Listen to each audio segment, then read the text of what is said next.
Hello, everybody. It is the 22nd today. I hope you are having a wonderful day, and we are going to be playing Wander No More.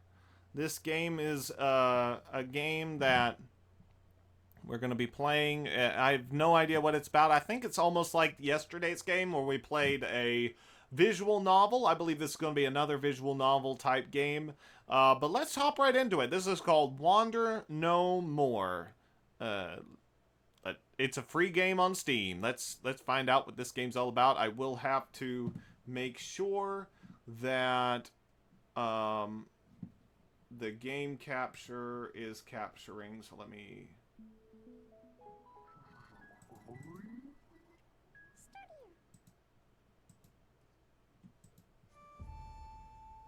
Hold on.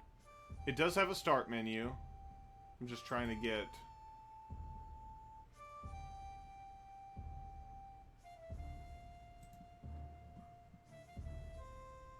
Capture an application. Capture specific window. So it's not finding it. So I might have to use display capture for this one. Yeah, okay. Alright, so let's do this. This is Wander No More. Wander No More takes place on an alternate Earth. Although obviously based off of feudal Japan, the towns described in WNM are completely fictional, as are the characters, events, and so on. Any similarities to similar people, places, events are entirely coincidental. Do not expect historical references or any mention of real wars or events. Wander No More is just an indie game made to be enjoyed. I understand. When I was a boy, joining the Kadakushi was my dream. Every day I heard tales of their exploits, whether they were protecting their land, driving away enemy forces, or taking the fight directly to them. They were hailed as an elite military force devoted to protecting and expanding my kingdom's reach, and always serving the people righteously. Thanks to them, we could live out of fear of being conquered. In fact, our territory expanded as time went on, all thanks to their tireless efforts and unyielding bravery. The Katakushi were truly our saviors, the most forthright, noble souls of the country, if not the world. Believing that from the bottom of my heart, I trained every day, single-mindedly working towards my goal of joining the Kadakushi. I grew up to be strong, fast, flexible, beyond any reach of my peers. As a result, even before adulthood, I was already a contender to join the Kadakushi. The day that I hit 18, I was welcomed with open arms.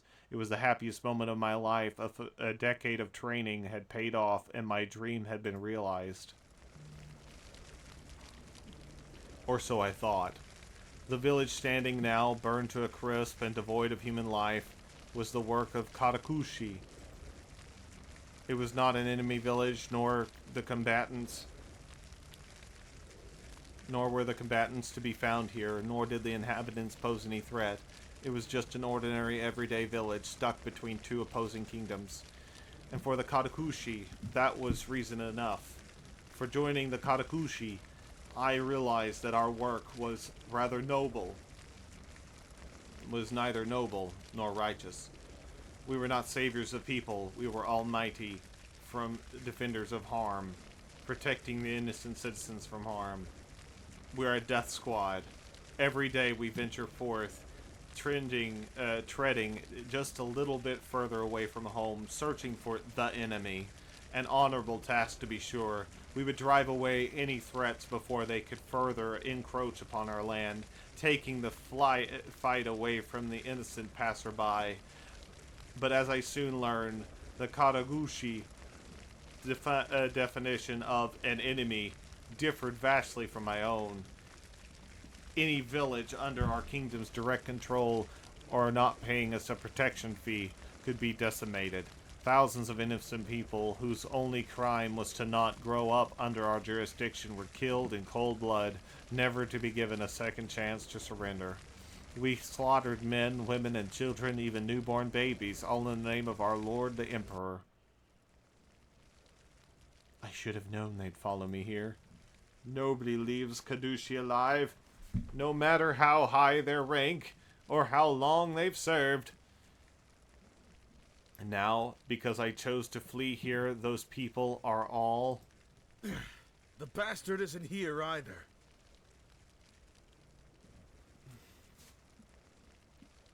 I was not expecting actual voice acting, but that is pleasant. It saves my voice. I do want to say right off the bat, just like with the last game, I really loved the art style of the last game. I really love the art style of this game. I like the font that you see here. Can y'all even see that? Oh, you can't. Why can't you? Wait, what? Why are you not able to see this? Okay, hold on one moment, folks. I apologize. Like, there's been a lot that's going on, and y'all haven't even been able to see it. Why can't y'all see this?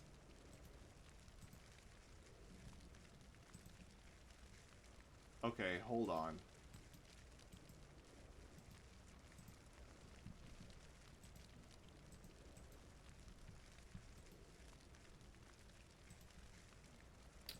Hold on one moment.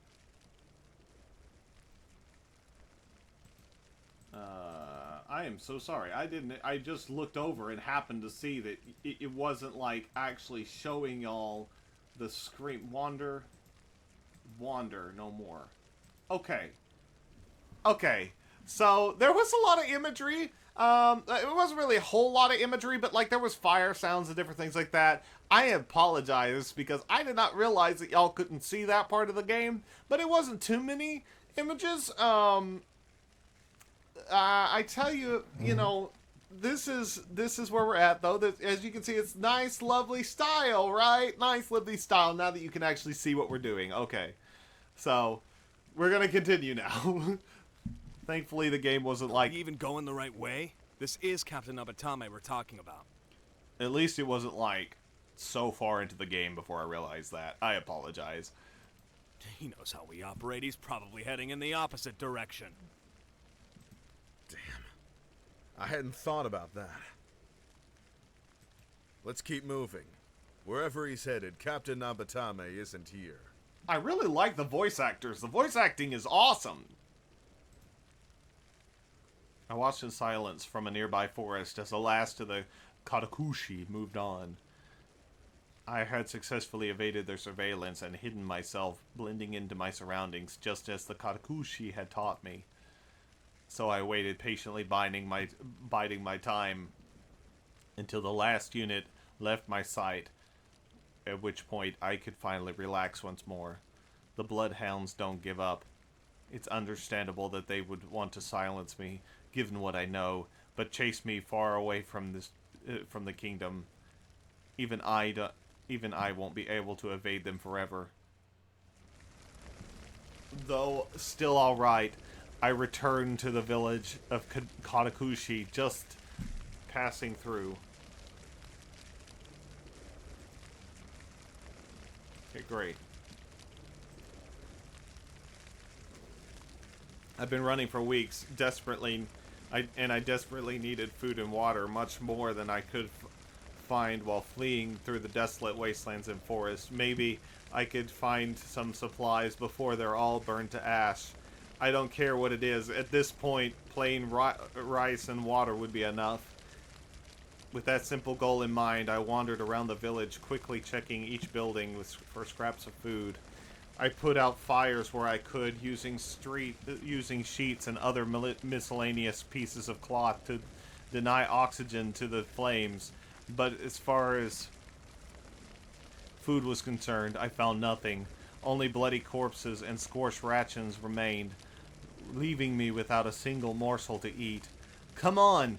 There has to be something edible around here that hasn't been torched.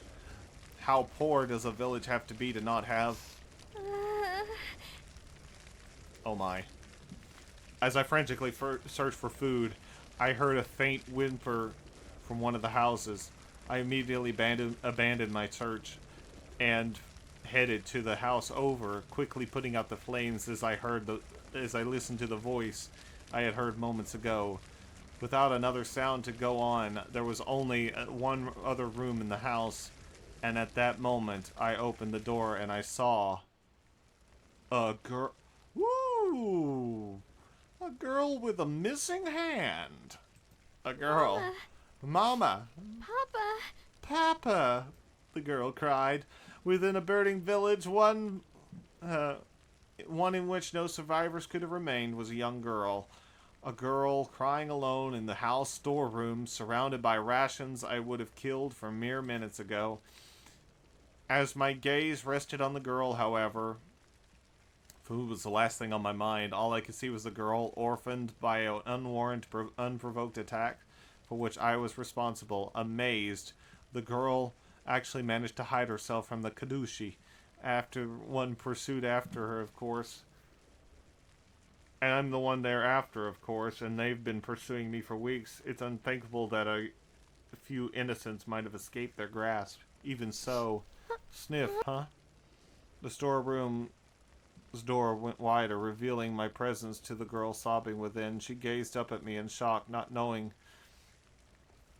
expecting to be discovered, and no doubt wondering if I was a friend or foe. Once her eyes made their way to the katana on my hip, she had her answer. Mama. Papa.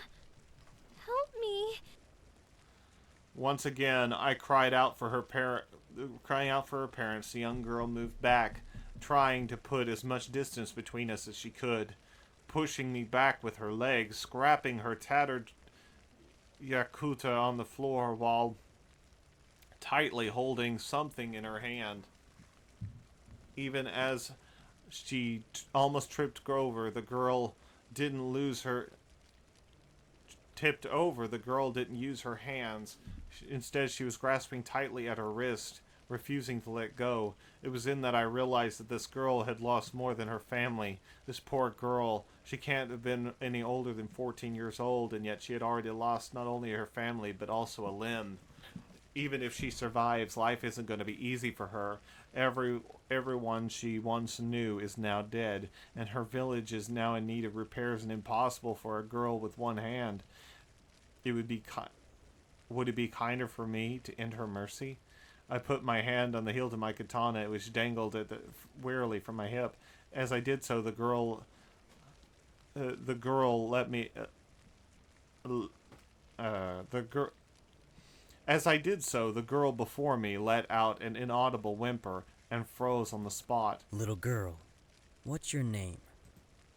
The girl opened her mouth to speak but hesitated to respond. Her vocal cords, like the rest of her body, frozen in my presence, wary at the blade at my hip, wary that the blade on my hip was not just for show. Chio. I say. Though barely audible, the girl before me answered, her voice wavering as she did. Tell me, Chio, do you want to live? Chio continued to stare at me with fear in her eyes, likely interpreting that question as a threat. I don't. I don't. I see. I drew my katana from its sheath and pointed its tip towards the girl's throat.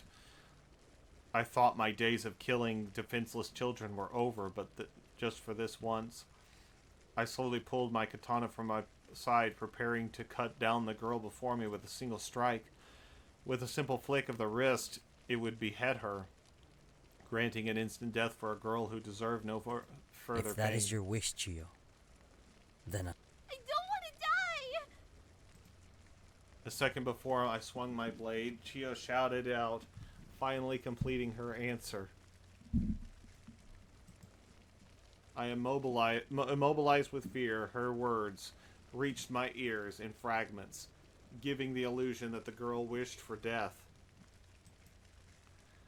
But with strong conviction and an unmistakable will to live, Chio's true desire reached my ears at last, and the blade in my hand lost all of its power. What an impressive girl. Even with her entire life going up in flames, she still has not lost her will to live. Regardless, she is just a young girl, and a child with one hand cannot hope to survive out here on her own. If she's going to have any shot for survival, then... Alright, Chio. I understand. If you truly wish to live, then as the one responsible for all of this, it is my duty to make sure that happens. I sheathed my blade and reached out my hand towards the shivering girl. My name is Koichiro Nabatame. I am a trader on the run from my kingdom. And from this day onward, Chio, you are my daughter. 1 year later.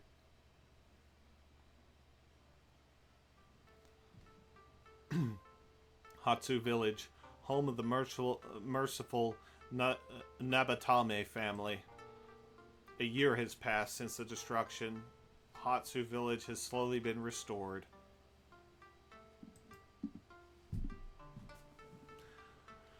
All by ourselves, Chio and I have worked tirelessly to bring back this village. Although we are still a long way from finished, our efforts have not been in vain. The houses I've been able to save from the fire have been undergoing steady repairs, mostly at the hands of yours truly, but to the point where many of the buildings are inhabitable once more. Chio, unable to resist with manual labor, familiarized herself with the neighboring forest and took the role of a gatherer, amassing fruits and berries for the two of us to eat. She also showed me where her family used to go for water, a river in the forest which the two of us now bathe. Like so, we are able to secure bare essentials, food, water, and shelter.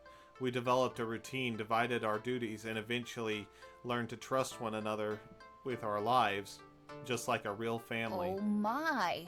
If it isn't Chio-chan. Are you done gathering food already?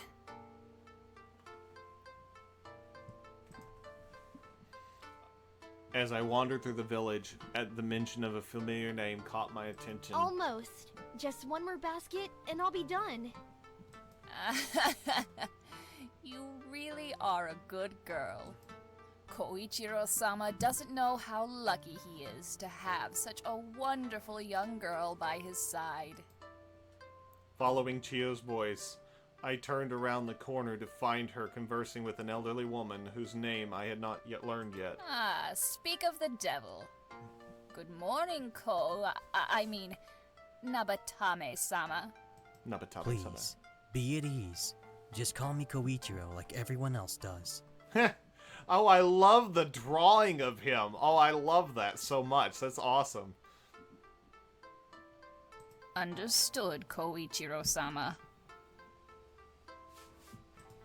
So, are you here to check up on Chio-chan? Don't be silly. Ko is just looking for work that needs to be done. Oh, I love the way that they got her drawn too. Oh, this is so cool. It's like an anime. This is really nice. Of course, I kind of figured it was going to be since it was feudal Japan, and plus the way that the art style was before. But like, it's nice seeing like the differences of like now that they're older and everything. And I like the way that the art style is. The art is just phenomenal in this game. Oh, is that so? I wouldn't be surprised. And the voice acting's phenomenal. Koichiro-sama just can't sit still, can he? Not until this village has been restored to its former glory. Unless you'd like to take over from me, of course. Careful what you say. I might just take you up on that offer. Of course, you'd have to take over weaving clothing for everyone in my place. Ko? Weaving? That I would like to see.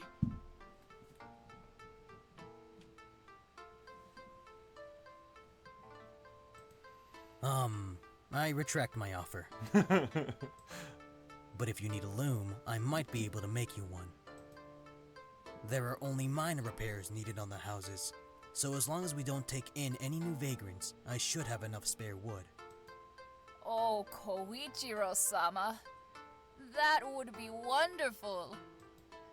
You have no idea how much time and effort goes into making a single article of clothing. Is it really that difficult? I should be done gathering food soon, so if you need help... No. You don't have to do that, Chiyo-chan. My hands may be old and weary, but as long as they still serve a purpose, I'll be happy. Besides, there's no way I could gather food like you do. Let's each do our part, okay? Yeah, okay. On that note, the elderly woman walked away, wearing a troubled smile as she did. Weaving, like so many other tasks undertaken by the members of our village, required two hands. Knowing this, the woman tried to let Chiyo down gently, reaffirming her place as a vital gatherer. But for Chiyo, that was not enough. Even as this town has taken in migrant after migrant, Chiyo's sense of responsibility hasn't changed in the slightest. From day one, she's tried to do her best in every aspect, taking on tasks we both know she couldn't possibly complete. And as the one person who knows Chiyo better than anyone else, I know all too well what happens to her when her disability prevents Chiyo from doing her part. You know, Chiyo, even if traditional weaving requires two hands, the same cannot be said for looms. Would you like me to make a loom for you as well? Ko, are you saying that I might possibly be able to weave after all? I am indeed. Besides, if I'm making one loom, it shouldn't be difficult to make another while I'm at it. What do you say? Do you want to give it a shot? Absolutely! I definitely want to try it! Koichiro, you're the best! I'll remember you said that. Now, let's get back to work. I'm just about to start on the wooden bowls you've been asking for, so make sure to bring back enough to fill them, okay? Of course! You can count on me! Full of spirit once more, Chiyo dashed off with a skip in her step, eager to complete her morning duties. Phew, that was a close one. What was that old lady thinking? Maybe not a rule, but even newcomers should have a sense not to shoot down Chiyo like that. And of course, the end result is that now I need to make two looms, despite the fact that I've never even made one. Honestly, it's times like this that I miss living alone with Chiyo. Even if it was more work, life was simpler back then. I only had to look out for Chiyo and our duties were divided evenly, even making our for a straightforward routine life. Now this village houses a dozen or so residents, most of whom I don't even know the same name of. Worse, half of them are too old or too young to be put to work, so jobs can't be divided evenly. Without realizing it, I've become the leader of a budding village of wanderers. A few hours passed by since I spoke to Chiyo, and true to my promise, I greeted her with a pair of wooden bowls. Whoa, those are really... well, I appreciate the effort. You needn't say a word. I can see how terrible they are. Oh, don't be like that. They aren't that bad. They just need a little fixing up, that's all. Preferably by someone else. You said it. The sooner we get more able-bodied men around here, the better. As much as I enjoyed the solitary lifestyle Chiyo and I shared, it didn't take long for the two of us to realize that we didn't possess the skills necessary to rebuild a village. For obvious reasons, I took on the manual labor, but that didn't change the fact that I lacked any knowledge of the woodwork whatsoever. Similarly, Chiyo did not know how to sew or cook. And many of the things that she did know how to do proved too difficult with one hand. We gradually limped along, of course making concessions along the way. I fumbled through basic repairs, and Chio learned to work around her disability. But even then, we were still amateurs. My shoddy repairs would not last forever, and Chio would often run into tasks she couldn't complete, no matter how hard she tried. Cheer up. You know I didn't mean it. You're doing your best. Just like everyone else here. And that... Thank you, Chio. I appreciate that. I'm sorry, I actually missed that line of dialogue by clicking the button too quickly. But yeah. Well, it's basically, she just said you did your best, you know. My pleasure. My pleasure. Now let's dig in while the fruit is still fresh. Despite her complaints, Chio filled both bowls with a mixture of berries and fruits from the forest. She then placed the bowl on either side of the table and sat down, gesturing for me to do the same. Fruits and berries again? It's been months since I last ate meat, and that minor luxury was only because Chio found a wounded rabbit while she was gathering food. Forget laborers. What this village really needs is a hunter. While secretly pining for the taste of flesh, I unconsciously began to drool. Hey, I'm glad you were looking forward to this, but if you're that hungry, just dig in. I followed Chio's line of sight, and I hastily wiped my mouth and started eating. In reality, eating fruits and berries every day wasn't so bad. There was some variety based on how far into the forest Chio went, and the taste was quite sweet. Furthermore, after working hard all morning, the watery taste was rather refreshing, and even after eating a bowl full, I didn't feel bloated. Nice work, Chio. These taste great. I was hoping you'd like them. I went deep into the forest for this batch, especially for you. For me? That's right. You've been working non-stop lately, so I thought you deserved a little reward.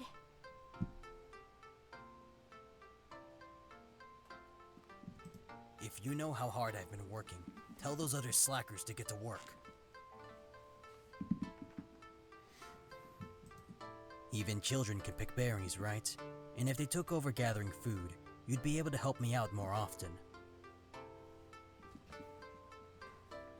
Ko, don't be like that. Children can't discern between edible berries and poisonous ones, and none of them know the layout of the forest like I do. Just leave the food gathering to me, and if you feel like you need a break, then take one. Having said her piece, Chio began to eat the platter she had prepared. She joyfully consumed mouthful after mouthful, not tired of the familiar taste. But rather than joining her, I continued to watch Chio, deriving a strange sense of pleasure from watching her elation. It's hard to believe that even now, after living together for a full year, I'm still learning from Chio. Rather than worrying about the division of labor or fretting over the food I eat, I should be content with what I have. After all, if a girl like Chio, whose entire world came crashing down without warning, is still able to smile after all she's been through, then maybe one Don't day... just watch me eat. You need to keep your energy up too, you know. I'm sorry that's just the same as ever, but you still need to eat. Noticing that I wasn't eating, Chio softly reprimanded me in her usual kind-hearted manner. Don't apologize, Chio. You've done nothing wrong. I was just happy to see you enjoying your food so much. That's no reason to not eat. You're the village leader. Not to mention, the only able-bodied man here. If you get sick, everyone will suffer. Okay, I get it. I'll eat too. You know, at times like this, you sound more like my wife than my daughter. What? What? It's nothing like that! I just don't want you to get sick, that's all! What's wrong with a daughter caring for her father's health? Calm down, Chio. It was just a joke. Chio took a deep breath and glared at me, somewhat embarrassed by her own reaction. Well, it was in poor taste. Still blushing, Chio looked straight down at her bowl and started eating once more. Oh, Chio, don't you understand what a father's duty is to make his daughter... Don't you understand that it's a father's duty to make his daughter feel awkward? Because even if your age difference makes us more like siblings than a parent and a child, by this point you are without a doubt my family.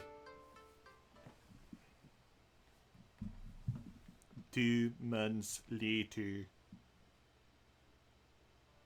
Araki, put that down. You're just going to hurt yourself. That's a two-person job, even for adults. Yes, sir, Koichiro-sama. Azai, help your brother to keep the frame in place. I want that door fixed before any more bugs make it inside. Understood, Koichiro-sama. Watching with pride and anxiety alike, I instructed my 2 young pupils as they fixed the front door of their new home. Araki and Azari both made lots of mistakes, but they listened to me intently and continued to improve every day. Like this, Koichiro-sama? Yes, just like that. Be mindful that you don't pierce the sheets. One little hole is all it takes for bugs to get in. Making do with what we had available, my pupils and I removed the bulk of the house's old door frame. Old front door, leaving only the frame.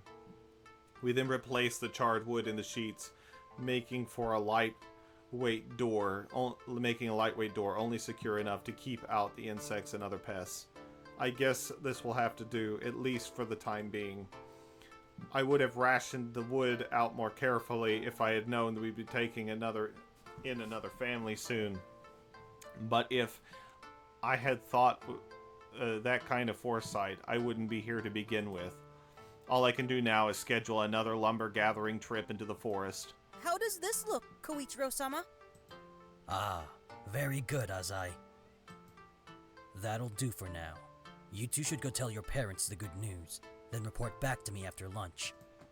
Yes, sir! Araki and Azai bowed, then ran inside to inform their parents. That would be my cue to check on my own family.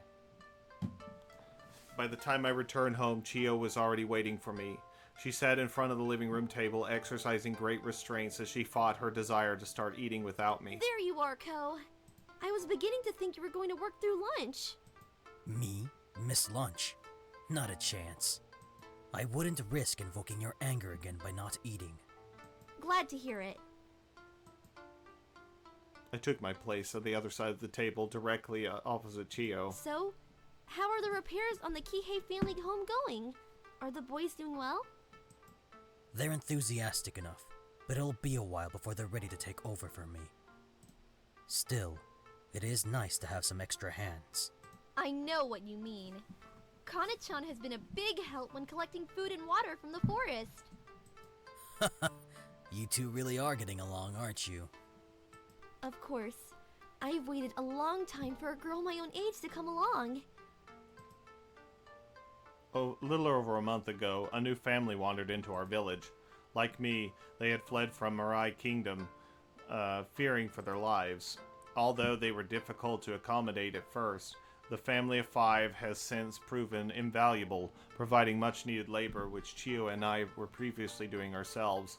The mother of the family, another elderly woman, has been learning how to weave, and the father has been whittling some spare wood down in order to make crude weaponry. More importantly, the 2 sons, Azai and Araki, 12 and 13 years old, have been helping me with any manual labor. Similarly, their older sister, Kana, has become friends with Chio and has been learning the layout of the forest, as well as which plants are edible and which are poisonous. Speaking of Kana, do you feel she knows the forest well by now? I was thinking of sending the boys in there to search for lumber, so it would help if she escorted them while you continued gathering food. Well, I guess, but... does that mean the 2 of us won't be taking any more trips through the forest? You actually want to walk through the forest with me? When I first came here, the last thing you wanted was to be alone with me, especially in the forest. That was a long time ago. Your former allies killed my family, and you expected me to just go along with you? Of course I didn't want to go. Yeah, when you put it like that, I can't really blame you. But I'm happy to hear that your mistrust is in the past. It really is easier to navigate through the forest with your help. Of course it is. You should know by now how reliable I am. But that still doesn't answer my question. Right. Our walks through the forest. If you want to go with me that badly, I suppose we could put Kana on food gathering duty and have her brothers help her out. It's not that I want to go with you or anything. I just thought it would be nice. Chio hung her head and began to nibble on one of the berries in her bowl. Sigh, this daughter of mine really can't be honest with herself. After all this time, she still feels like she needs to hide her feelings from me. Perhaps 1 year isn't enough for two people to become family after all. The next day. Whoa, this place is huge! Do you really come here every day, Nessan? Hey look, there's a path carved through the bush. Azai, I'll race you to the big tree over there. You're on! Hey, hold on a minute. Don't go running off on your own. Jeez, why don't you two ever listen to me? Shortly after entering the forest, Azai and Araki ran off. Their older sister, Kana, soon gave chase, but proved no match for her energetic siblings and could only trail behind. That didn't take long. You know how those two are. They may listen to you intently, but their sister is another matter altogether. I guess that's just how children are. Do you have any siblings, Ko? I know it's a bit late to be asking now, but you're always reluctant to talk about your past, so... It's alright. It's just my old work that I don't like to talk about. And no, I don't have any siblings. But I did have a couple of childhood friends, and they both had siblings, so I know what it's like. That must have been nice. As you already know, I was an only child, and there weren't any other kids around my age either. So even if Kana and her family had come along before our village was set alight, I'm sure we still would have wound up becoming friends. Though, I suppose it's for the best that they came afterwards, isn't it? Yes, you're right. If the Kahai family had fled the Mirai Mountain before I did, their deaths would have been hanging over my head, just like so many others. So what were your childhood friends like? Were they good people? Did you remain friends with them when you grew up? Oh, my friends. It's a bit complicated. Is that so? Let me guess. One of them was a girl and the other was a boy?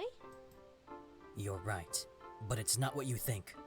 Haru, a while after she found out what Ito and I had been doing for a living, she took her own life. Well, that took a dark turn. What is it with these games that I've been playing this week and taking dark turns? Like, it's happened the last 3 times. Again, beautiful game. Love the art style. Love the story. Very compelling. It's wonderful. It's phenomenal. It's free on Steam. You should go play it. I see. I'm sorry, Ko. I didn't mean to. It's fine. There's no way you could have known that. Yeah, but... Chio looked up at me with sadness in her eyes. I wasn't sure if she felt sympathy, pity, or a sense of solidarity, given what had happened to her own family. But whichever feeling was behind that look, I couldn't stand seeing Chio look at me like that again. Forget about it, alright? Let's go find some lumber before the kids finish up doing their rounds. Okay. Chio and I walked through the forest in relative silence. In the distance, we could hear the rummaging in addition to the occasional gleeful shout or cry of annoyance. You're never gonna catch me, Netjon! Oops, almost. You need to work on your leg strength, Netjon. Hold still, you brats! Can you ever just listen to your sister? I'm trying to teach you something important! Whatever. We're working men now. We leave the food gathering to the women. Oh, wow. Wow. Okay. Right. We fix the house, so you go get the food. That's how society works. I see. Brats! Fine! Run through some poison ivy for all I care. Good luck getting out of this forest on your own! Netjon? Did Netjon just abandon us? I tried to stifle my laughter as Chio and I listened into the conversation being held by the Kahai siblings. Those three sure do get along well. You can say that again. They're like that every day. Yet they always make up in the end. Indeed, they're just like how we used to be. I try to help you or ask you a question, and you just brush me off. Well, excuse me for not trusting a complete stranger. Besides, you were far from perfect yourself. I told you time and time again not to follow me, and whenever you did, you wound up getting lost in the forest. Hey, I was just looking out for you. If you say so. At any rate, you seem to have learned your lesson, given that you asked me to be your guide. Why wouldn't I? Nobody in Hotsu village knows this forest like you do. So, Elder Spirit of the Forest, where do you think one might find lumber suitable for repairing houses? Right this way, befuddled traveler. Chio led the way deeper into the forest, taking me to an unfamiliar area. Although I didn't know the forest as well as Chio, I had spent enough time there to know the area close to town. So even if I didn't know where it was, there was a safe bet that we were still pretty deep. I should make an axe with one of those days. Going this far into the forest just to search for fallen trees isn't practical, nor is carrying the wood back over such a distance.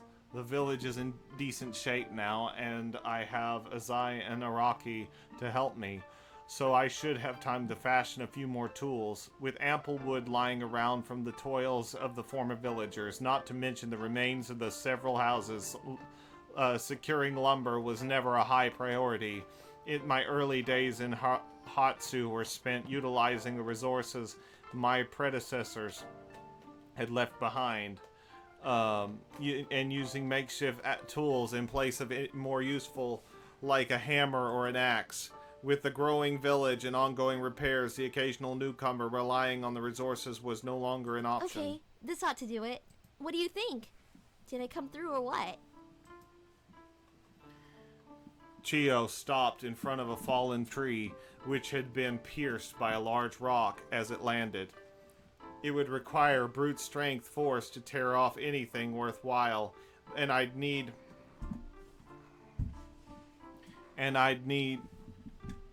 Sorry, my cat is doing things. Aye, kitty. No, Dave, Jiffy. No. No, stop it. I would inquire brute strength and force to tear anything off worthwhile. I would need an axe to take away most of it, but it was quite to find nonetheless. You sure did. As expected of my wonderful daughter. You're never going to give this whole father-daughter thing a rest, are you? Like I told you from the beginning, we're far too close in age to be parent and child. Nobody in the village believes it anyway. Why do you even bother saying it? Chio stared at me with a serious expression on her face, as though tired of the farce. I know it's not believable. That isn't the point. Chio, what do you suppose the other villagers would think if we weren't parent and child? Exactly what they think of us now, right? Are you sure about that? A young man and woman not related by blood living together, calling one another by their first names without honorifics. Do I really need to spell it out for you? I still don't get it. you don't use honorifics with anyone, do you? And so what if we live together and aren't related by blood? That doesn't mean... Wait a minute. You don't mean... Chio's face was suddenly dyed red. 1 year away from being of age, Chio could easily pass for a young bride, especially if her husband were a renowned samurai. After being on her own for so long and spending every day trying to survive with such frivolous thoughts never entering Chio's mind. You must be joking! Who would marry a worthless samurai like you? Come now, there's no need to get defensive. Who's being defensive? I'm just setting the facts straight. Calm down, Chio. I have no intention of getting married again. Anyway, I hope that answers your question. I guess. Though, it still doesn't explain why we're father and daughter, and not siblings. She's got me there. To be honest, when I first saw Chio in that storeroom, I could only think of her as a young little girl. A child who needed protecting, far too young and weak to be my sister. But I was wrong, and now it's too late to change our story. That's because we look so different, you know? When people point out our dissimilar appearances, I can say you take after your mother. Is that right? Well, I guess it doesn't matter. It's too late to change our story now anyway. Phew. Now let's get moving. You get the boys to help you with the lumber, and I'll go look for Kana-chan. Whatever you say, Chio. 3 days later. I think I've got it. Careful with that! You don't want to lose a finger! Relax, I'm fine. It's just like Papa showed us. Devoting a few days to restocking lumber, as I and Araki and I undertook different tasks than usual. The village no longer required any urgent repairs, and we had gathered enough lumber to accommodate one more family, should they appear. With the knowledge of their father bestowed upon us, our increasing awareness to the village adjacent to Hatsu village, and more lumber we needed, Done! My trap is complete! we began to make crude traps. Well done, Azai. Now place the bait in the trap and move on to the next one. Yes, sir, Koichiro-sama! While the girls had been doing well in their role of providing berries and fruit for the village, the lack of the variety was disheartening. Only once had I tasted flesh since coming to Hatsu, and every day I craved the taste of cooked meat more and more.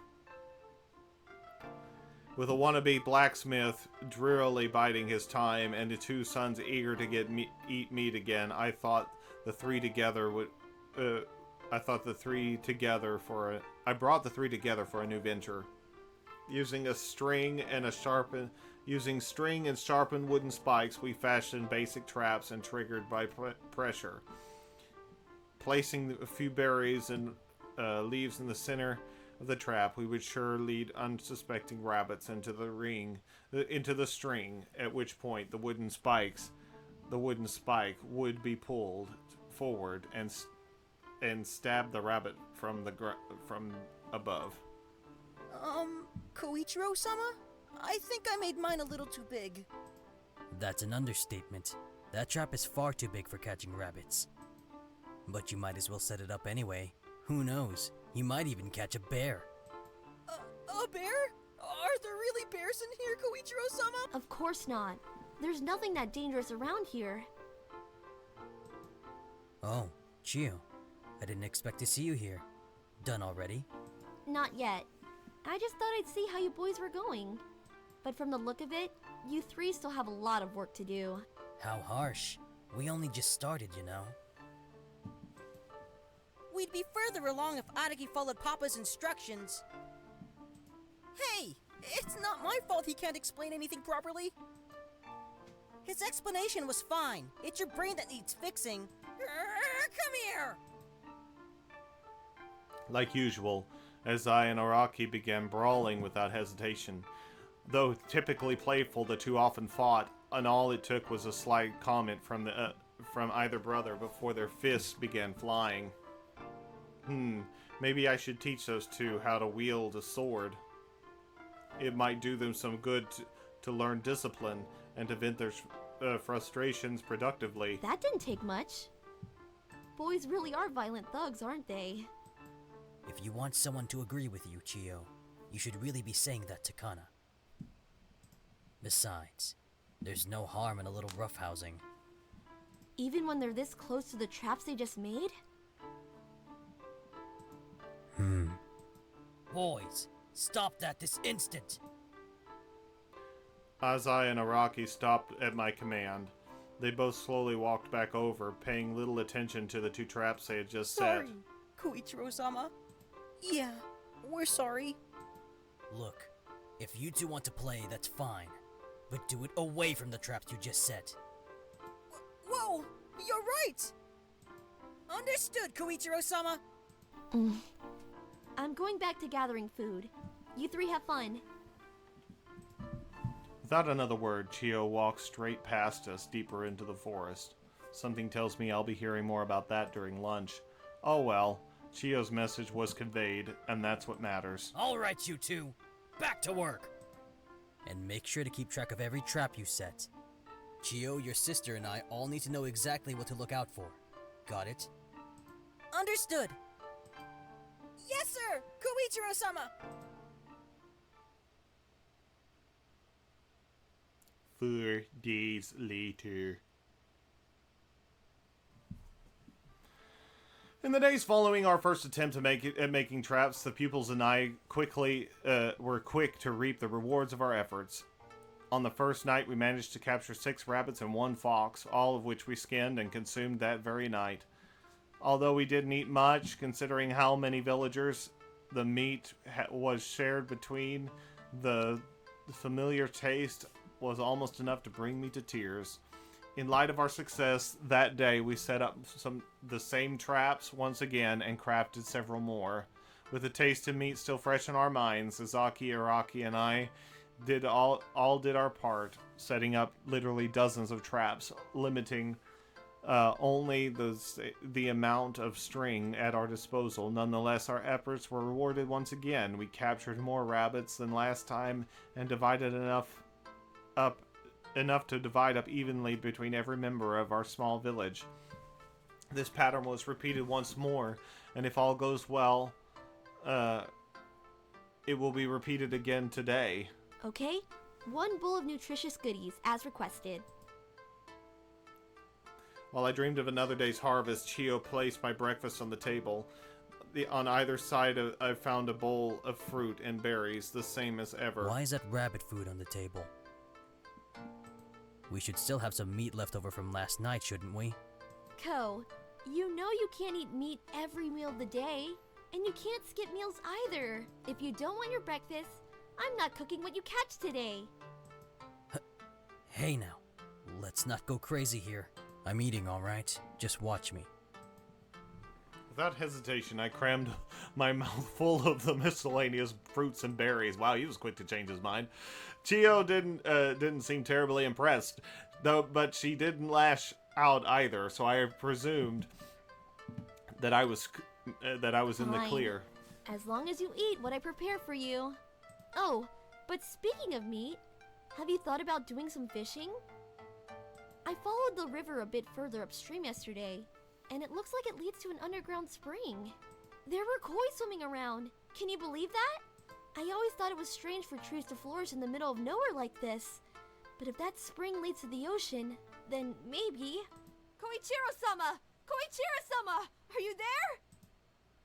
Mid-sentence, Chio's attention turned to the door, where she found her new friend shouting as loud as she could. Kana-chan? I'm here. What's wrong? Koichiro-sama, you're a samurai, right? Please, bring your sword and follow me. Without asking any questions, I grabbed my katana, essentially unused since I came to Hatsu, and followed Kana. She led me to a short distance into the forest, where her brothers and I first were laying traps. She looked at me, Kana looked around anxiously, on guard, and turned her head back and forth, searching for danger she hadn't warned me about yet. Even though even without Kana saying anything, I can guess why I'm here. The large trap Araki had made has gone, and there's a lot of blood where it once sat. Far more blood than I expected from a rabbit or a fox. Going by the bloody footprints, my guess is that someone stepped in the trap. The only question is, was it one of the boys, or... There he is!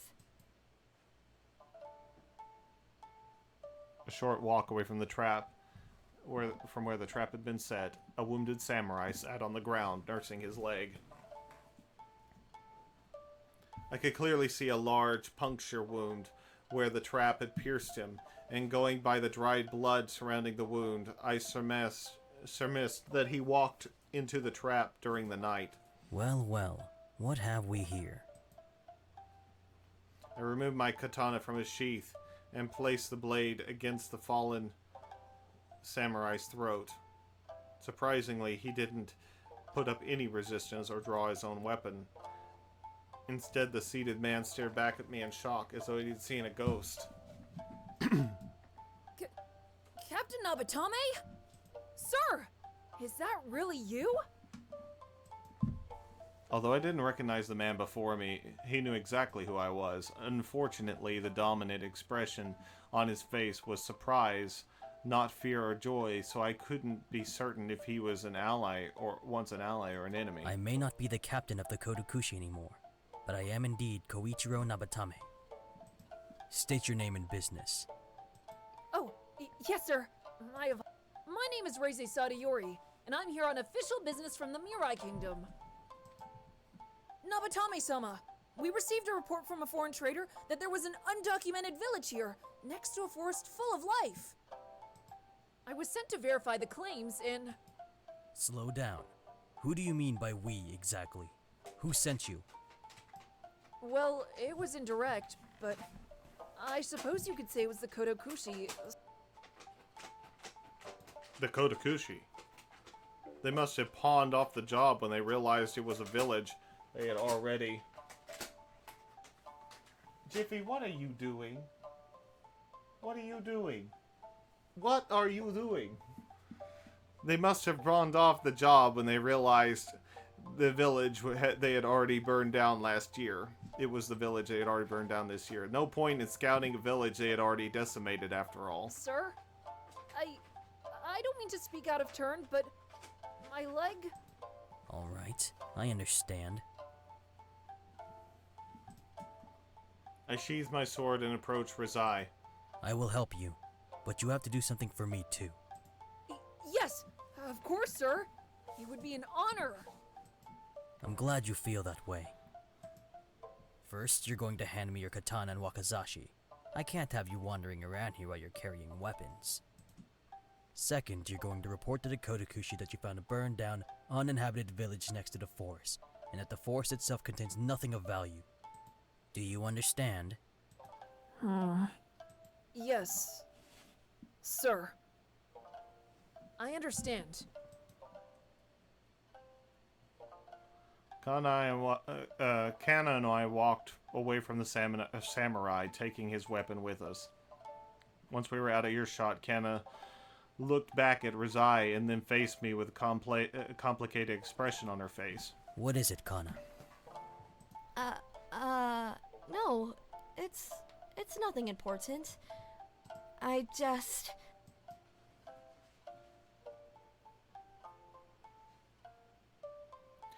Kana tightly hugged the two sheathed blades. Are we really going to help him? Why wouldn't we? You heard him. That man is a scout. He isn't here to harm us. I know that, but... There you two are. While Kana fumbled to find the right words, Chio finally caught up to us. Jeez, Kana-chan, you really surprised me there.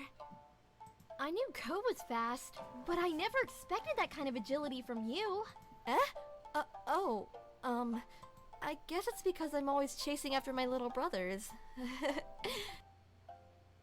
Kana forced herself to laugh as for Chio's benefit, but her worry overshadowed any false joy. Kana-chan? What's going on? Why did you need Ko? And... Chio's gaze drifted down to the two sheathed blades cradled in Kana's arms. I'll explain later. Kana, get a bucket and fill it with water. Chio, grab enough cloth to bind a person's leg many times over. Make it quick, and meet me back here when you're done.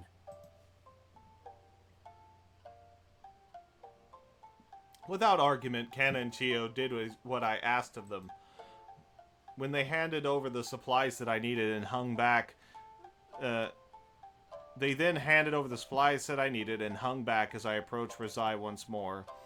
I used the water to cleanse his leg, washing the splinters and from the puncture wound, and as I removed any obstructions I found. I then bound his leg in cloth Chio gave me in order to stop the bleeding, and finally sent Razai off after reminding him of our deal. Is it really alright to just let him go like that? Kana-chan told me about your deal, but even so, how do you know he will honor it? With Razai no longer inside, Kana picked up the bucket and remaining cloth and headed back to the village. Chio, however, was not convinced that she had, by what she had heard or seen. No sign yet of just returning just yet. The simple answer is I don't. Reize might tell the Kodokushi the truth the second he returns, sparking a manhunt akin to my escape from last year. If you know that, then how could you let him go? You're supposed to be this village's leader. How could you knowingly endanger everyone like that? Chio shouted at me angrily, obviously not approving of my actions. And I couldn't blame her. To Chio, a young girl cut off from a greater society, my actions may indeed have seemed like those of a traitor. Even so, my actions were not without reason. Chio, what do you think would happen if I killed Reize? What do I think? Yes, if I killed that scout, what difference do you think it would have made? Isn't it obvious? That samurai wouldn't be able to report that he found you. Or our village. We'd be safe. I shook my head at Chio's naive conclusion. Chio, when a scout goes missing, they aren't simply forgotten. If you sent Kana into the forest and she never came back, where is the first place you would look for her? In the forest. Exactly.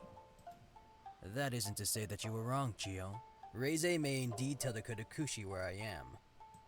But this way, there's still a chance that he'll honor our deal, and that's far better than guaranteed destruction at the hands of his comrades.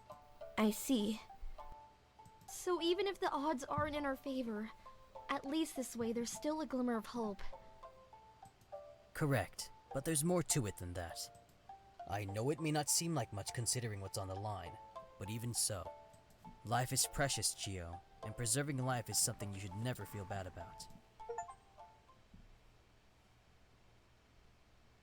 1 week later.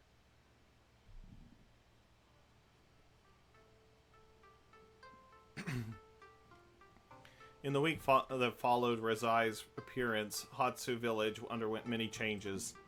First and foremost, all repairs were put on hold. Many plans were created to create new rabbit traps. All new traps were closer in size to Araki's trap, the one that nailed Razai, and we branched out into other traps not suitable for hunting small animals. We experimented with pitfalls, used string as tripwire underneath beds of rock, and even trimmed some of the bushes and trees in several areas of the forest to look almost identical. After that, I began to coordinate evacuation exercises in which Kana would lead the other villagers to the underground spring that Chio had found. The children would help the elderly to escape quickly, and we soon marked out an appropriate route to the spring. While all the villagers were fleeing, Chio and I would climb up our lumber stockpile onto the roof of a house near the edge of the town. From there we would see anyone approaching from many miles away, allowing us to take the best course of action so as not to be seen. Although we kept watch every day, we had already informed Chio and the others of how long it would take before we would need to keep our eyes peeled. By horse, we were only a day or two away from Mirai. By foot, a minimum direct route would easily take a week at the bare minimum. So given that Razai had left on foot, the Katakushi would arrive by horse. We would still have a few days before the worst case scenario could play out. Even if Razai immediately informed the Katakushi and they mobilized that very instant, we could still afford to skip watchman duty for the time being. Still nothing. I know I should feel relieved by the lack of action, but no matter how much time we spend up here, I can't help but feel anxious. Chio held herself with her good harm, making no attempt to hide her feelings. That is nothing to be ashamed of. Anxiety keeps you alert. For someone who is potentially being hunted, it could mean the difference between life and death. Yeah, I guess you're right. Was it like this for you when you were working for them? I know you don't like to talk about it, but right now I know. At this moment, I don't have the freedom to keep secret any information pertaining to the Kotokushi. Truthfully, I can't say I ever felt that kind of anxiety. Rather, I was excited by the thought that a strong opponent might seek me out. The only part of my job that made me feel like you do now was preparing for situations just like this. As much as I tried to mask my own feelings, Hatsu Village current situation was one that I was already familiar with. Belonging to the Katakushi, I was among those who had sought to destroy villages like this, storming in and killing without hesitation. Although my situation had been reversed, I knew all too well that how the assault would take place, and experience was not needed to predict the outcome. Wrecking villages, slaying innocent people, torching corpses. Whenever we came across a village like this, I feared the worst, praying that my assignment wouldn't end in such a manner. But no matter how much I wished for a peaceful resolution, my fears always proved to be justified. Even if we didn't slaughter the entire village, our presence still ruined the lives of those we found. We took in slaves, stole horses, depleted the villagers' food supplies. As soon as we stepped outside of Mirai, we became villains. Gia watched me silently as I told her about my past. Although we had been together for well over a year, I had never told Chio about the things I had done or explained I was as bad as the people who are hunting me. Unfortunately, the Katakushi threatened to make a second appearance at Hatsu Village. I had little choice.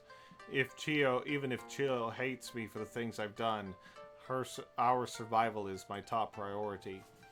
Forgetting my past is a luxury I cannot afford anymore. What is important is I convey my knowledge of how they operate. As a former captain of the Katakushi, I know their tactics well. If anyone has a chance of fending them off, it's me. We would usually strike at our whim, but if we had reason to believe that the village contained combatants, our strategy differed. First, we would send a scout, unarmed, into the village. They would pretend to be a traveler or merchant and gather information for us. Next, we'd use that information to enter the village discreetly, avoiding any watched areas of the village, usually at daybreak. Finally, we'd start by setting alight the houses of the strongest members of the village, then proceed to slaughter everyone indiscriminately.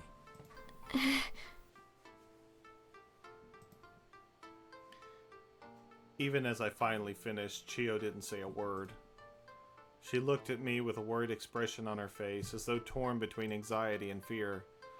Chio didn't approach me anymore either, nor did she show me any sign of speaking into her thoughts. Sigh, I should have known this would happen. It's one thing to call yourself a samurai, but it's another to listen to the tale of a government-sanctioned evil. I could only imagine what Chio must think of me now.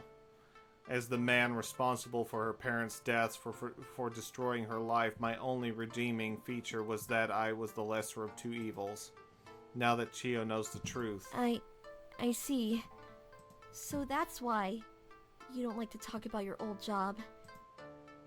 Chio finally opened her mouth, barely managing to squeeze out the 2 sentences. Even though she spoke, her expression did not change. Whatever chord I struck with Chio, she did not know how to react. As for my part, I wasn't sure where to go from here. Yes, that was my old life. Please, whatever you think of me right now, keep it to yourself until this time of desperation has passed. If we are to be attacked. Yeah, I understand. I'll tell the others about the Kodokushi's tactics, but the rest, I'll leave out. Without another word, Chio climbed down from the roof, jumping into the same pile of lumber we used to climb up. She hung her head as she walked, not once looking back at me or showing any glimpse of her usual self. As I feared, the truth completely shattered the image she had of me, which I had worked long and hard to cultivate. A year gone, just like that. Once the Katakushi had come and gone, assuming they do come, this life Chio and I have been leading together may finally be over.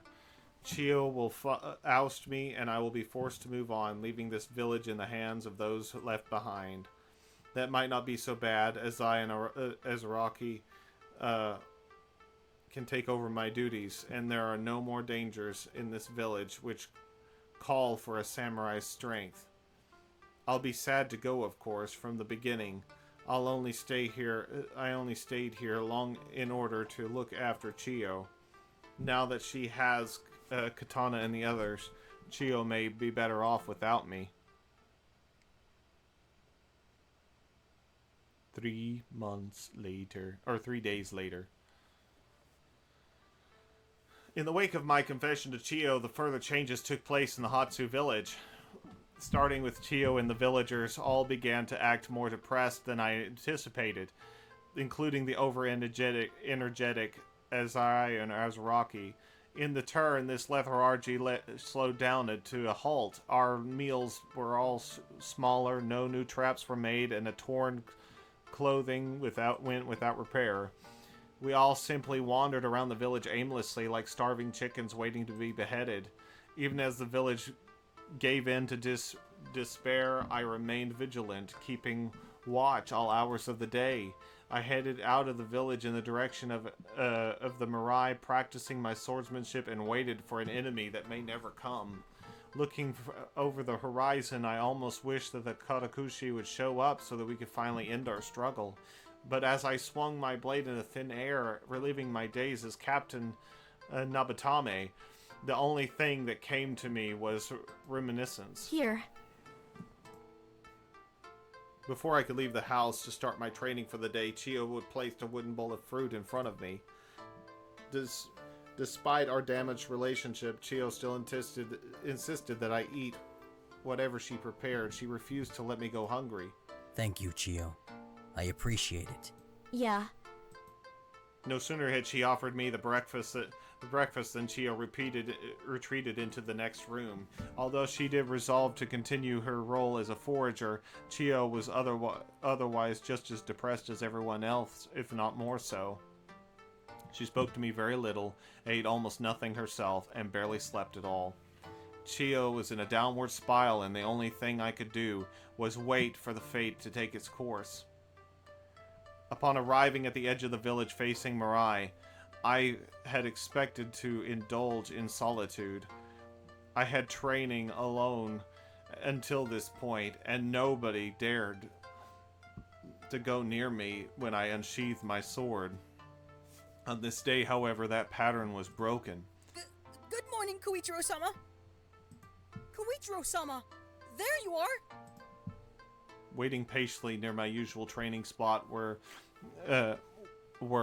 Azai and Araki, both of whom were wearing serious expressions. I hadn't expected either boy to wake so early. Since they had arrived, both boys consistently woken up later than even the elderly villagers. Either my good habits were finally rubbing off or something was wrong. Good morning, boys. You're up early. What brings you out here? Araki looked down at the ground and swayed from side to side, unwilling to be able to convey the reason behind his appearance. Koichiro-sama, Aza and I... Koichiro-sama, please train us! Train you? Train. In contrast to his brother's reservation, Azai immediately blurted out their mutual desire. Please, Koichiro-sama! In contrast to his brother's reservation, Azai immediately blurted out his mutual desire. Please, Koichiro-sama! Right! Please train us! Azai and Araki both bowed their heads. You two want me to train you? Yes! Please, teach us how to use a sword! You still have those 2 blades you took from that other samurai, right? Please, let us wield them! Yeah! We want to help protect the village! Please! Help us to protect our family! Faced with the honest, selfless pleas of the 2 boys, I sighed in expression and shook my head. Boys, I'm glad that you want to help, but the Kodokushi could be here any day now. Those men have trained for years, some even decades. Learning basic sword skills won't help you. But Koichiro-sama... No buts. If you try to fight those men, you're going to get yourselves killed. Do you understand that? They will not take pity on you because you're children. They will slaughter you with ease and without hesitation. I understand that you want to protect your family, but you can't do that if you're dead. If you truly wish to protect your family, then go with them. Stay by their sides and see to it that they escape with their lives. Understood, Koichiro-sama.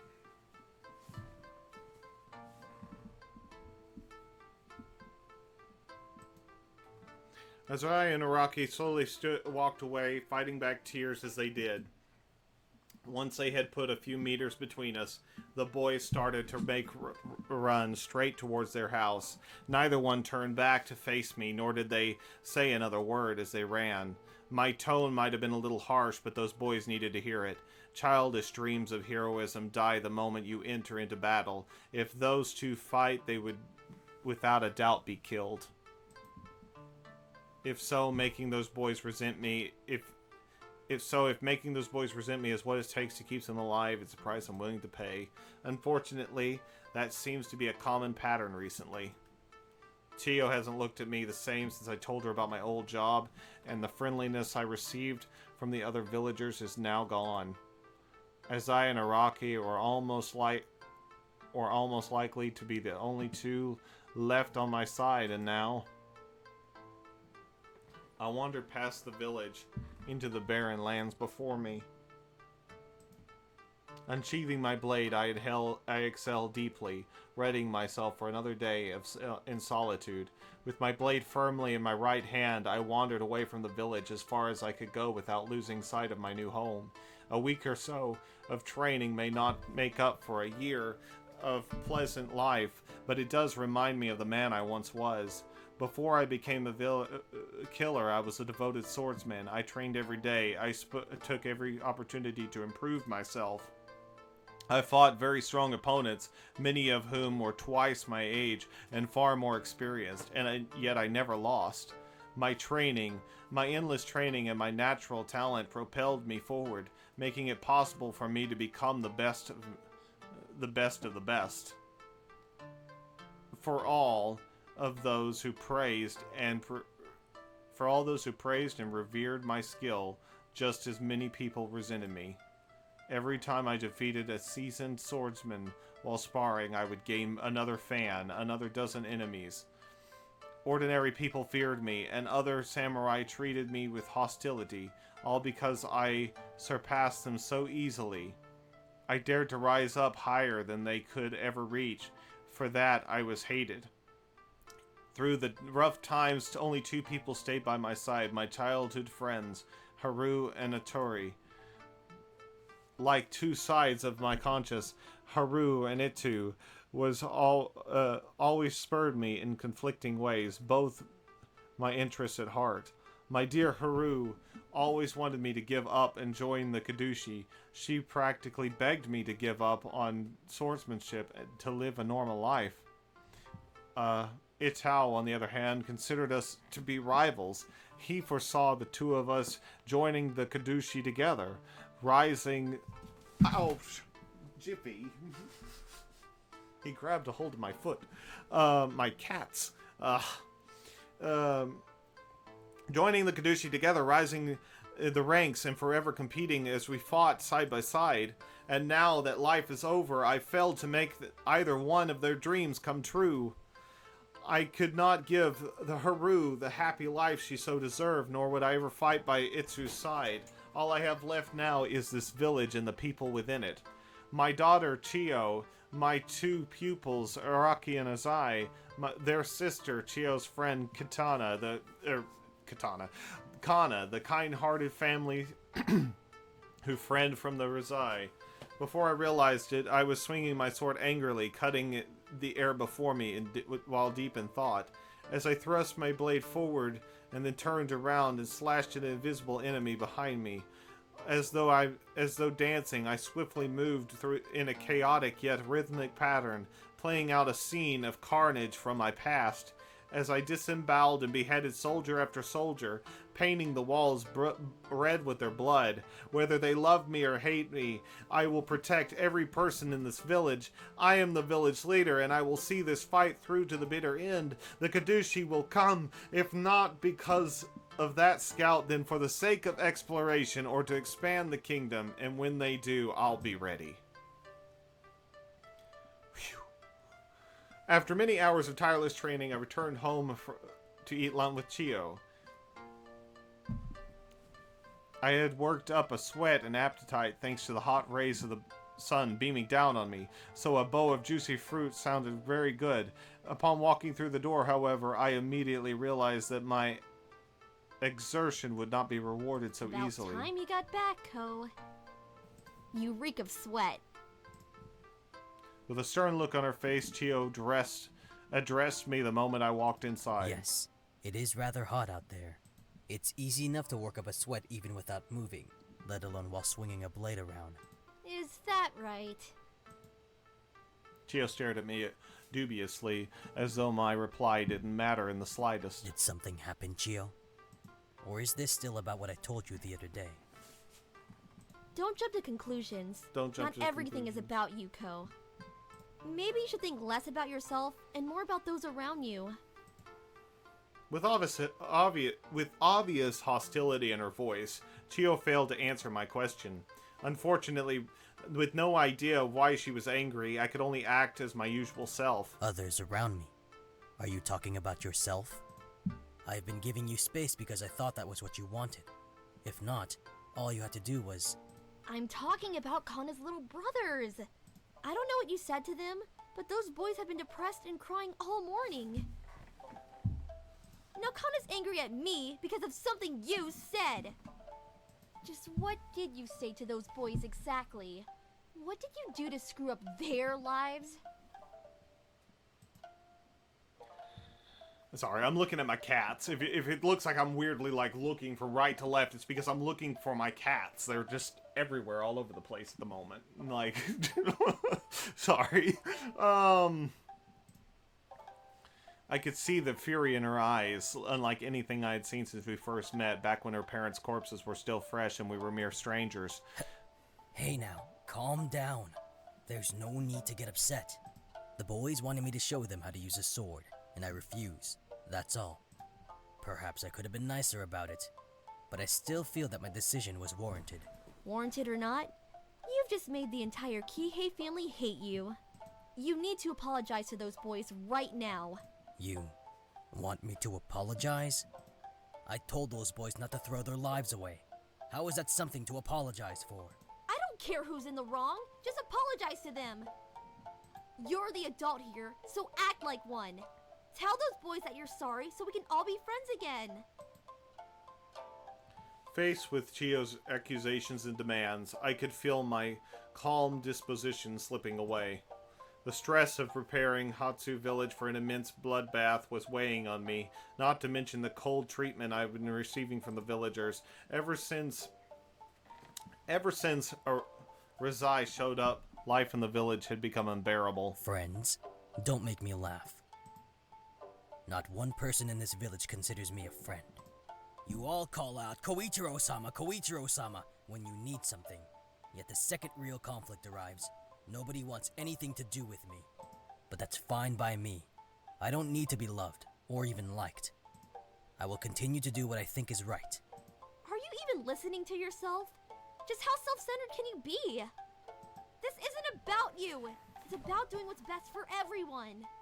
We should be preparing for the worst right now. Instead, everyone's too busy getting mad about nothing. So swallow your pride, apologize, and do your duty as a village leader. That's exactly what I was doing.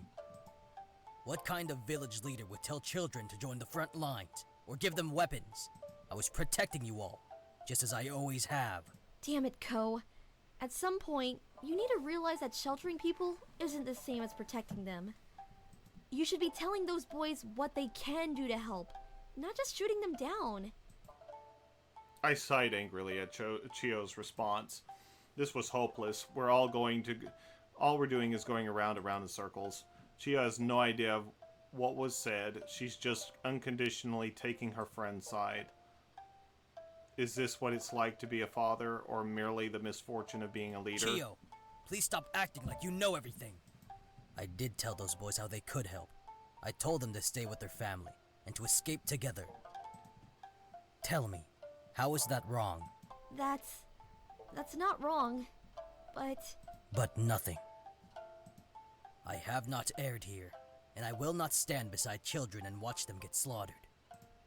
Chio, I appreciate that you want everyone to get along, but it's not always that simple. Sometimes, people simply cannot see eye to eye, no matter what. I turned those boys down knowing that they might hate me for doing so. But if that's what it takes to keep them alive, then I regret nothing. I still can't agree with you deciding everything for them. Even if they lose their lives doing so, those boys have a right to decide if they want to fight or not. Now you're just trying to best me. You don't believe a word you just said, do you? I do so! No, you don't. You realize that you were in the wrong, and now you're trying to cover up your mistake. You should realize by now that Father knows best. You're wrong! It's not like that! I was just sticking up for those boys, that's all! It's okay, Chio. I accept your apology. Though if you really want to apologize, know that the quickest way to a man's heart is through his stomach. I laughed at Chio's attempt to maintain her dignity, then offered her a way out. I didn't want to argue any more than she did. If giving Chio another task would help her be distracted a while, then both sides would benefit. So that's what you were after. Fine. If preparing your lunch is what it takes to put this conversation behind us, then I'm ready whenever you are. Let us go for a little trip into the forest, shall we? Now that's more. Wait a second. Us? I'll grab the food. You need a bath.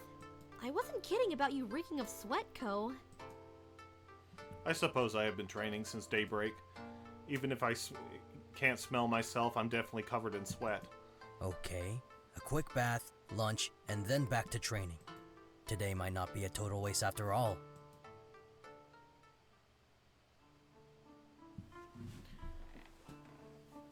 After Chio grabbed a basket filled with food and the two of us entered the forest. Despite knowing the path, I followed Chio as she led the way, trailing close behind while silently smiling to myself. In truth, there was no reason for me to be smiling. I was quickly becoming alienated, arguing with my daughter, and aware of an imminent threat to the village. Sorry, I cannot talk anymore.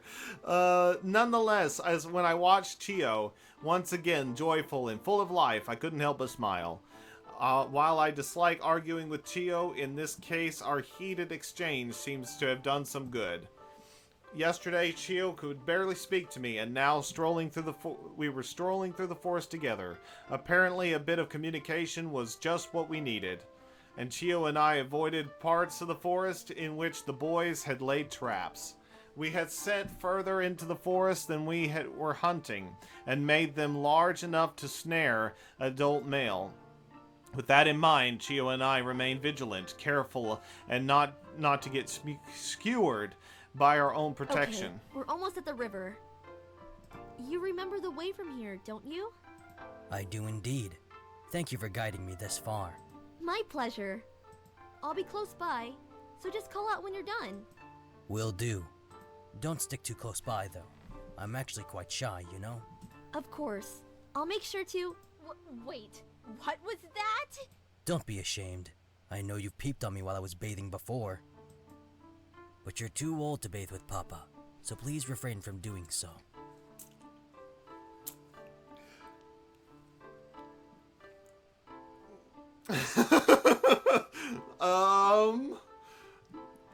Wording.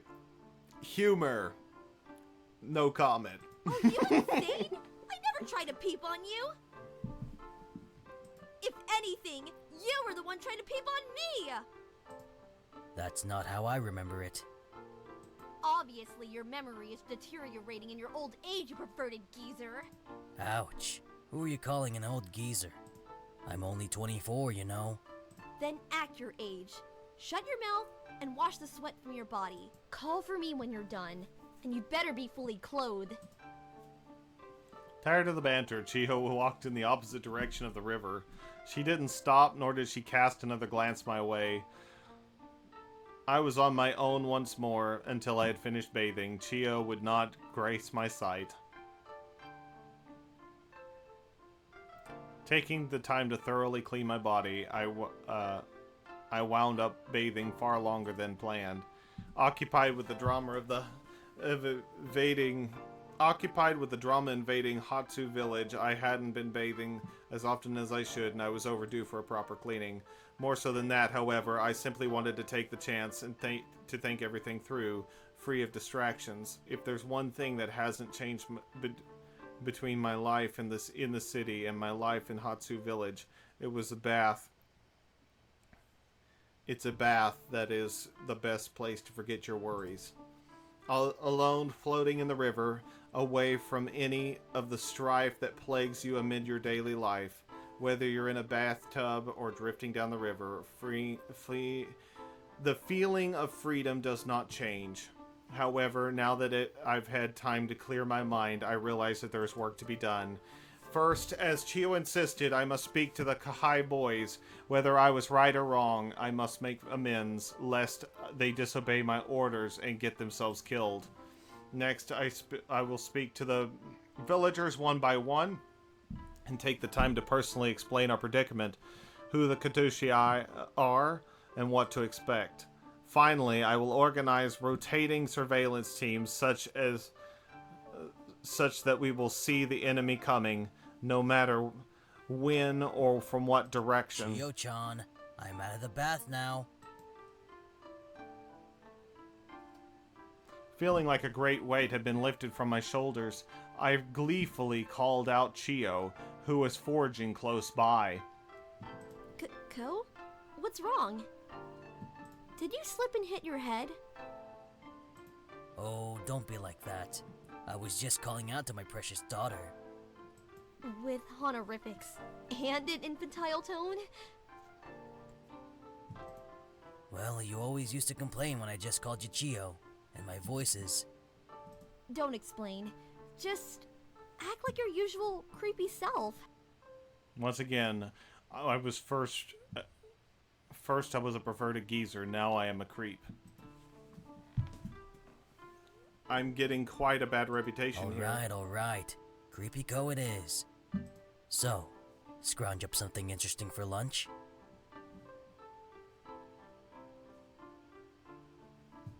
Interesting might not be the word for it, but you'll definitely be able to eat your fill.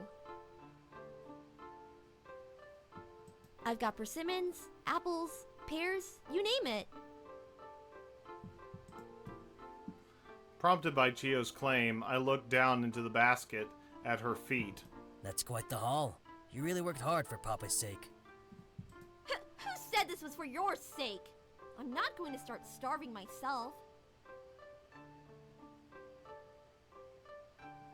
Besides, I wanted to make sure we had enough for dinner too. So, it's not like I gathered more than usual.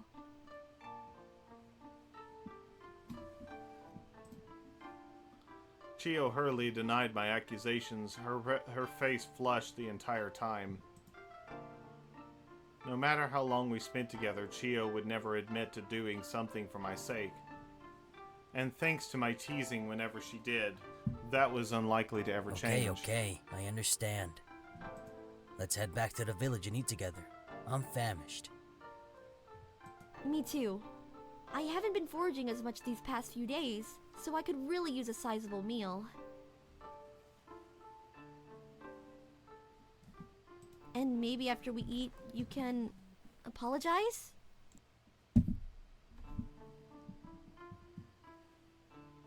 Very subtle, Chio. But don't worry. While I won't take back what I said, I will apologize for the manner in which I want to get along with everyone just as much as you do. I knew you'd come around! Make sure to tell me when you go to apologize. I want to see Ko on his hands and knees, begging for forgiveness. I'm not that sorry.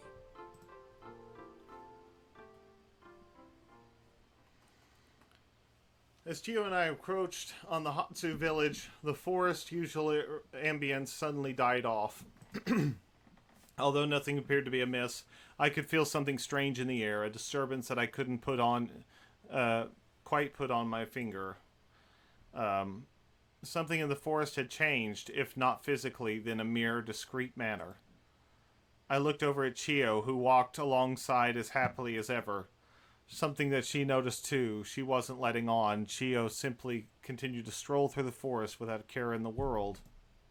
But Chio's behavior was not enough to convince me that I was wrong, nor was I about to pin my hopes on her ability to sense danger. We were near the village now. If there is danger afoot, it mightn't be necessary to be in the forest, but the only danger that comes to mind is what I've been preparing for, an assault from the Kadushi. I couldn't see any sight of them in the distance as I looked towards the Mirai earlier, and I had been in the forest long enough for such a distance to be covered. Could the threat be internal? None of the villagers were violent or unpredictable. The likelihood of one of them posing as a threat or lashing out was minimal. Nonetheless, there were 4 blades in my home, not to mention the tools I had used on a daily basis. If someone were to snap under pressure, violence may be imminent. Ko, are you feeling alright? You've been quiet for a while now.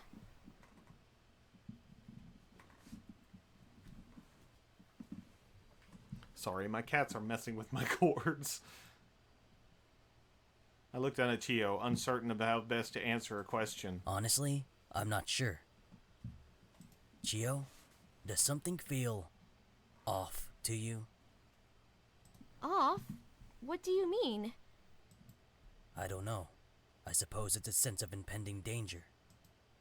Samurai are trained to sleep with one eye open, figuratively speaking. Are you sure you aren't just being paranoid? There's no danger around here. We all... Chio stopped mid-sentence and began sniffing the air. I followed suit, paying more attention to the scent than I had before. The moment I did, a horrible familiar scene played out before me. Hatsu village in flames once more. The moment Chio and I spied the village, she dropped the basket in her hands and stared blankly at the flames. She froze, completely devastated as she watched history Chio, repeat itself. go back to the forest. Do not come out until I say so. I took charge immediately, but Chio remained despondent. At the sight of the indomitable flames taking her home away and her friends was too much for her to bear. Chio, back in the forest, now! What? As I shouted at her, Chio finally snapped out of her gaze. Her hands shook. She looked from side to side, trying to find at least one villager. However, the only bodies we could see were corpses, torn to shreds without any hope of survival. This can't be happening. Not again. I can't. Chio, listen to me! I can't. I can't. I can't watch this happen again! At long last, Chio ran off. However, rather than returning to the forest, Chio headed straight into the village, towards the Kahai home.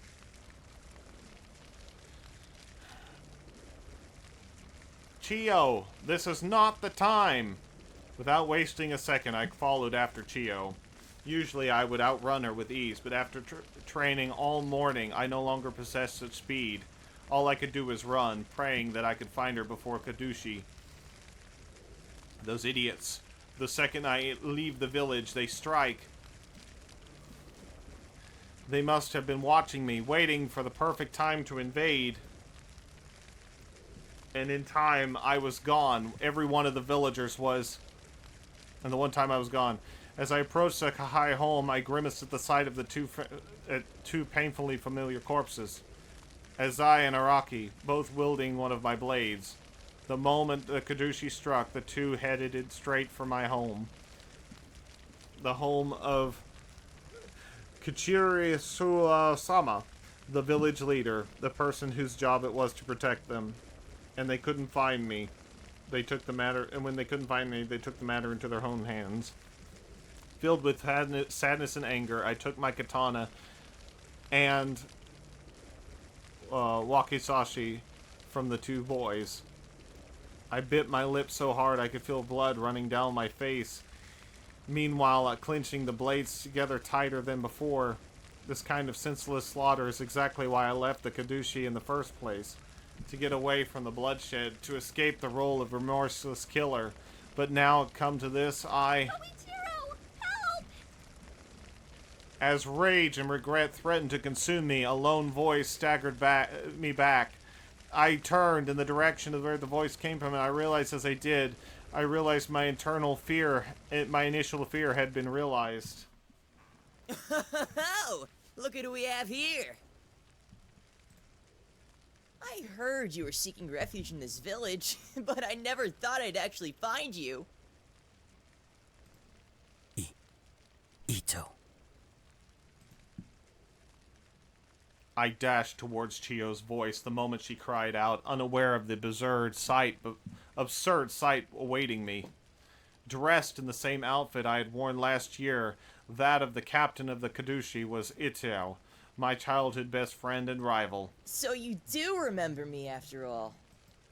It's been so long that I feared you may have forgotten me. Thankfully, that appears not to be the case. As I drew closer, Itao tightened his grip, bringing the edge of his katana inches away from Chio's throat. You don't want the last remaining citizen of this village to be beheaded, do you? Or could it be that you've finally taken a liking to killing children? Itao smirked arrogantly, knowing well that I wouldn't want the death of an innocent bystander to hang over my head. Just kidding! I know you aren't like that. That's why you quit in the first place, right? Because you didn't have the stones for it anymore? Such a shame. You always possessed so much skill, yet never properly applied yourself to your job. Not that I'm complaining. Your betrayal just gave me one more chance to show everyone that I am your superior. I silently glared at Itu, contemplating my next move. I couldn't risk harming Chio, but at the same time I realized what I was doing, that doing nothing was not an option. I needed to bide time until an opening presented itself. What's wrong, Ko? So scared you can't talk? How embarrassing! The former captain of the Kodakushi has been reduced to a simple villager. Is this why you left Mirai? So you could live among other weaklings like yourself and... Stop listening to him, Ko! You aren't a weakling! You're the strongest person I've ever known! But strength is meaningless if you don't use it! You said you would protect us, right? Then stop listening to him and do something, Ko! Caught off guard, Itao looked down at Chio for a moment. Then he looked back at me with the same disgusting smirk plastered on his face. You may not have forgotten about me, but it does sound like you've already gotten over Haruka. It hasn't even been a year and a half, Yet you've already moved on from the death of your wife? Ko, please! Don't just stand there! Please! I already told you! I don't want to die! Haruka must be turning in her grave, watching her husband screw a little girl every night. Is it true that younger is better? I've always wondered, but never actually gotten around to seeing for myself. Why aren't you doing anything? Please! Koichiro! Do something! How does this go compared to Haruka? When the lights go out, do you pretend she's still with you? Koichiro! Silence. Oh. He just took out everybody, I think. Oh. Itao and Chio both stared in amazement, unable to follow my movements as I instantaneously cut down all of Itao's men. Their bodies fell to the floor without a sound, sliced open, cuts too fine to be made by a human. It wasn't until their bodies fell apart and the blood escaped their corpses, pulling to the ground at Itao's feet. Ko? After my display, Chio was the first to speak up. She looked at me with wide eyes, unable to believe what I had just done. But Chio was not the target of my focus. Not yet. Ito.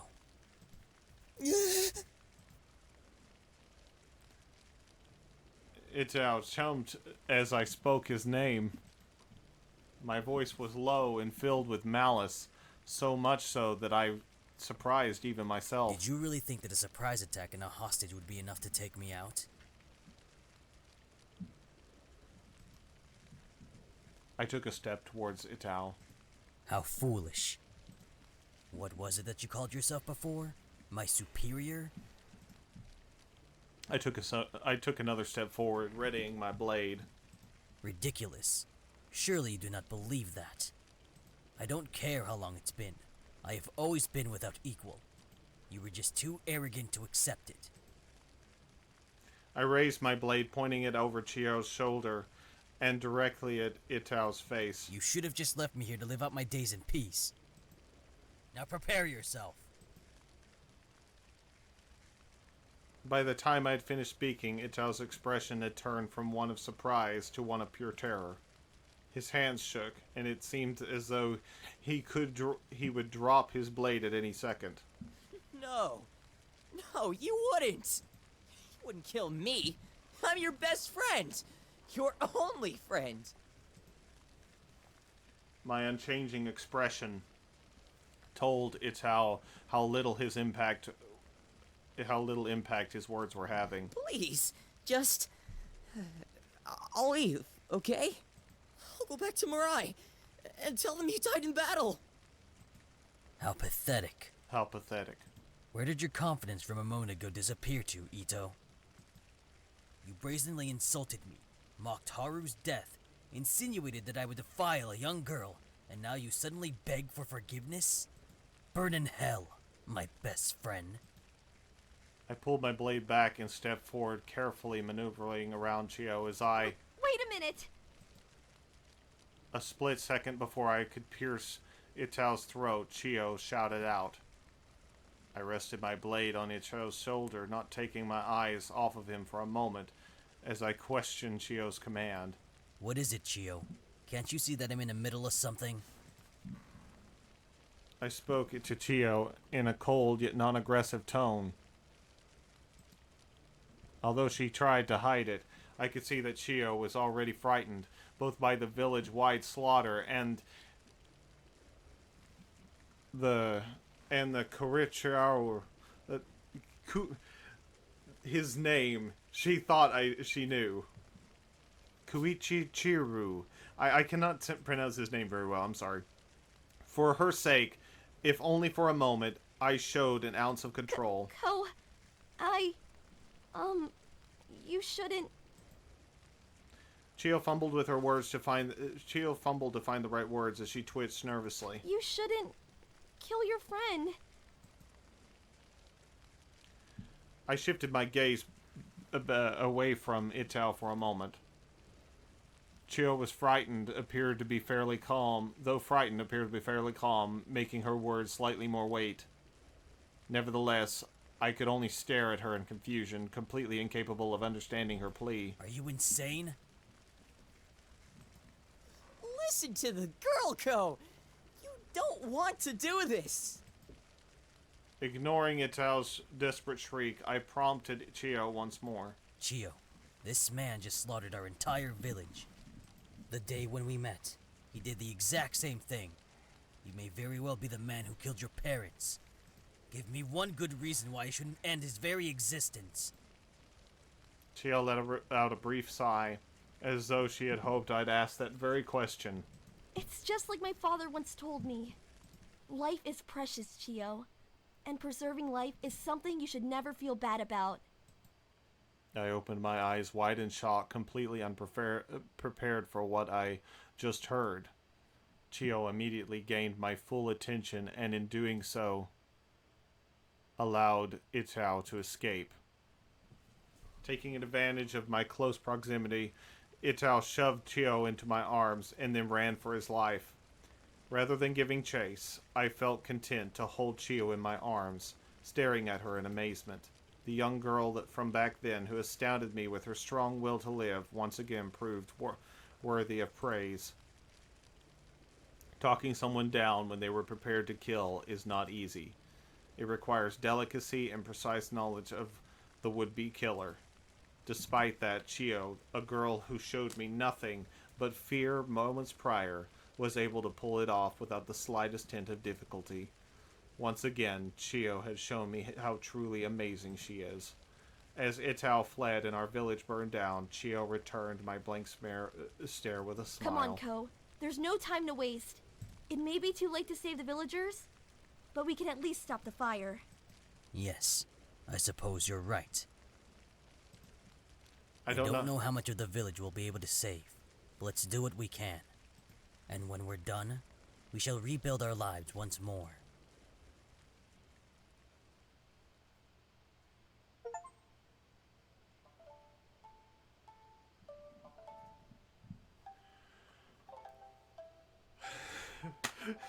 That was a really good story. I loved it. I thought it was phenomenal. I thought it was great. The artwork was spot on. It felt like you were playing through an anime, and it was awesome. It was really cool.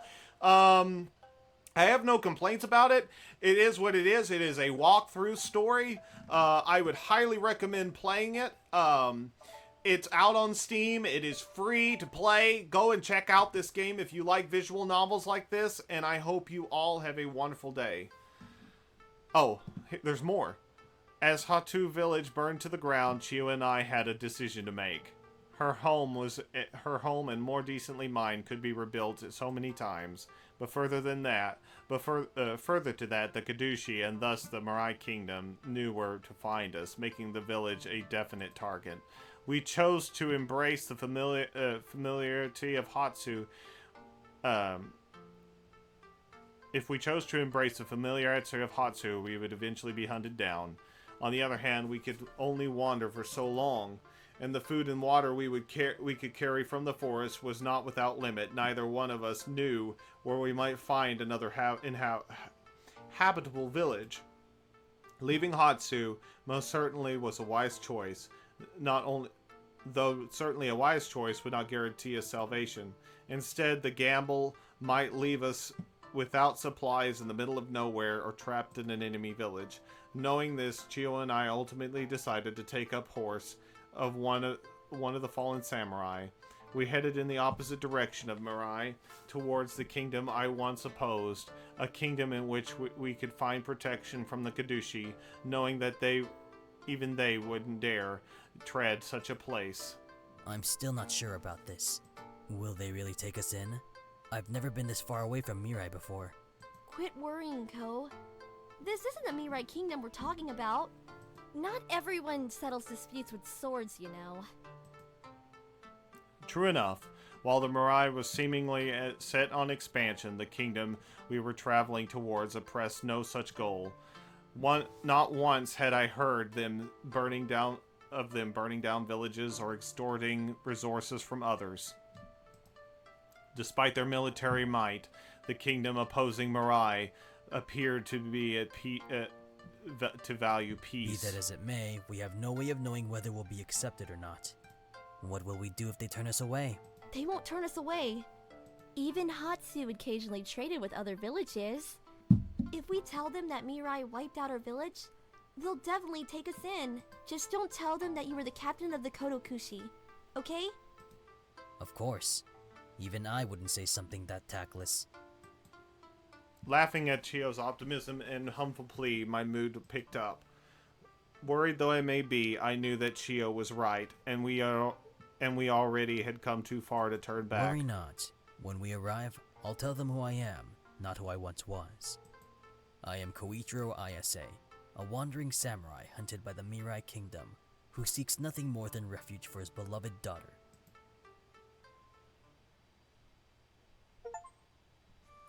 Wonderful. That was absolutely a wonderful story. I really loved it. I thought it had a really great ending. I love that little moment at the end where they actually do find a happy ending in the neighboring kingdom.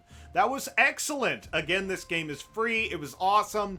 Go out and check it out for yourself. It was about a 2-hour playthrough. Maybe there's more to it that I missed. Maybe you saw something that you wanted to check out. Who knows? Let me know in the comments below. Go ahead and like this and subscribe if you want to see more content like this, or if you like my channel. It was very nice to meet you. My name is Caleb Gammons, and I will see you in the next video.